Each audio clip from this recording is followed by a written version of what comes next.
chegou a nossa quinta, o nosso dia da semana. E se você ainda não se inscreveu aqui no nosso canal, não ativou o sininho de notificação, não seguiu a nossa página lá nas redes sociais, faça isso, porque a gente conta com vocês para estar trazendo sempre, toda semana, um tema novo, mais informações. Então deixe seu recado que a gente conta com isso. Hoje, o formato do vídeo vai ser um pouquinho diferente. Eu selecionei algumas perguntas muito frequentes em pacientes meus, também em pessoas que querem, que estão interessadas na terapia, e tô aqui para tirar essas dúvidas. Vamos à nossa primeira pergunta. Qual é a diferença entre psiquiatra, psicólogo e psicanalista? Vamos entender a diferença de cada um. Às vezes é um tanto quanto confuso, né? E as pessoas não sabem o que é o que e qual é a função de cada um. Vamos diferenciar. Primeiro, o psiquiatra, ele é um médico formado em medicina com especialização em psiquiatria. O que esse médico vai trazer então? Esse médico vai trazer o diagnóstico e também vai trazer medicamentos. Então, quem é que passa os medicamentos? O psiquiatra. Por isso que nós, psicólogos, trabalhamos sempre junto com o psiquiatra, porque não cabe ao psicólogo trazer o medicamento, e sim ao médico, ao psiquiatra. Então, o que é um psicólogo? Um psicólogo é um terapeuta? Sim, um psicólogo é um terapeuta formado na faculdade de psicologia. E o que é então um psicanalista? É a mesma coisa de um psicólogo? Sim, também. Um psicanalista, ele pode sim ser um terapeuta, ser um psicólogo formado na faculdade de psicologia, mas ele também pode ser um profissional de alguma outra área afim e que tenha feito um curso, uma especialização em psicanálise. A psicanálise é uma teoria, é uma linha de estudos baseada em teorias de Freud, de Lacan e de alguns outros também pensadores dentro dessa área, tá? Nossa segunda pergunta, então. Quando eu devo procurar um psicólogo? Então, agora que eu entendo o que é o psicólogo, quando que eu devo procurar? Então, eu devo procurar esse psicólogo quando eu tenho alguns sintomas, quando eu percebo algumas coisas na minha vida.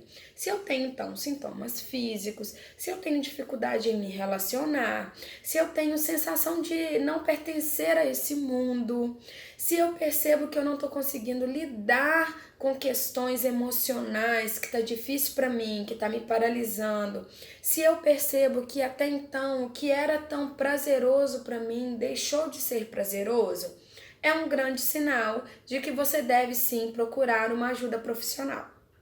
Terceira pergunta.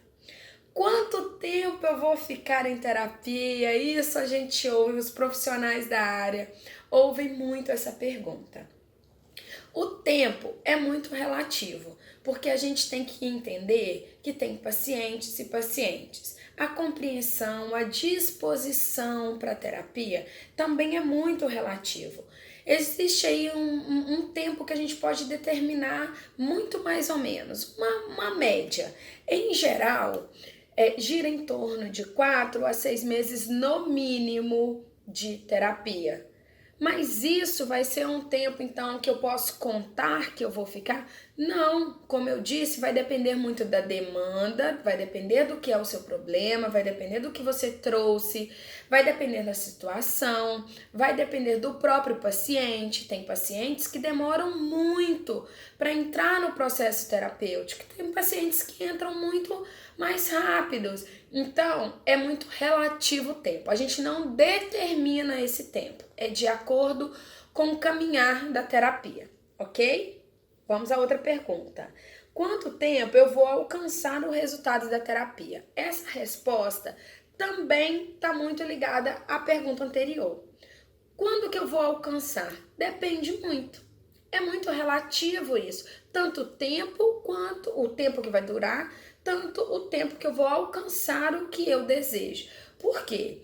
Às vezes chega um paciente pra gente com uma demanda pronta. Quando a gente inicia o processo terapêutico, a gente percebe que aquela não é uma demanda principal.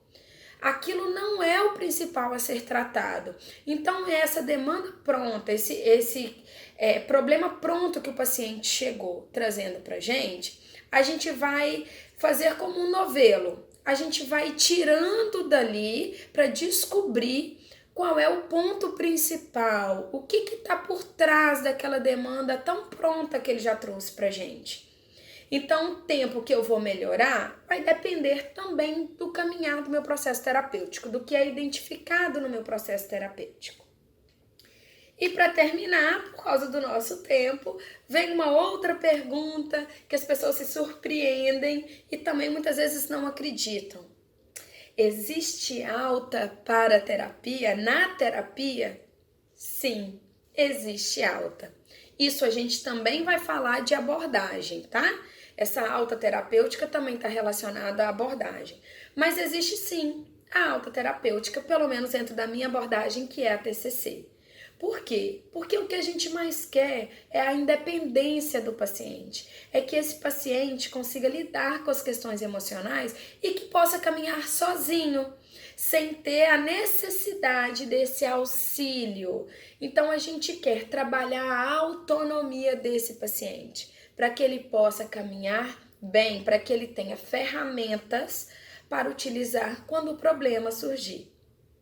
Ficou aqui então nossas 5 perguntinhas de hoje com a nossa resposta. Se você tem mais perguntas, se você quer saber mais, já falei, é só deixar aqui que a gente vai fazer o máximo para responder e trazer para vocês o tema que vocês querem. Um grande abraço e eu encontro vocês até a próxima quinta.